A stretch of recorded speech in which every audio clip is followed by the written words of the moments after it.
এই মুহূৰ্তত ৰাজ্যৰ লাখ লাখ যুৱক যুৱতীৰ বাবে আহিছে ভাল খবৰ। নতুন বছৰত আৰু ৩৫,০০০ চাকৰি লাভ কৰিব যুৱক যুৱতীয়ে। মুখ্যমন্ত্ৰী হিমন্ত বিশ্ব শৰ্মাই এই ঘোষণা কৰিছে, প্ৰতিশ্ৰুতি দিছে যে আকৌ ৩৫,০০০ চাকৰি। এই ৩৫,০০০ চাকৰি কি বিভাগত ওলাব? শিক্ষা বিভাগত ওলাব, আৰক্ষী, লগতে তৃতীয় চতুৰ্থ বৰ্গৰ বিভিন্ন বিভাগত হ'ব। বিটিআৰত এই ঘোষণা কৰিছে মুখ্যমন্ত্ৰী ডক্টৰ হিমন্ত বিশ্ব শৰ্মাই। শীঘ্ৰে ওলাব বহু চাকৰি ওলাব।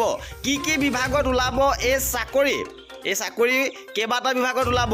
শিক্ষা বিভাগত ওলাব, আৰক্ষী কেইবাটাও বেটেলিয়ন গঠন কৰিব, লগতে কেইবাটা বিভাগত তৃতীয় বৰ্গ আৰু চতুৰ্থ বৰ্গৰ চাকৰি ওলাব।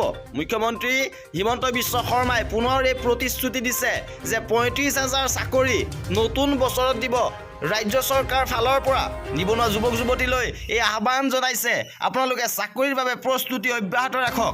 শীঘ্ৰে আহি আছে ৩৫,০০০ চাকৰি।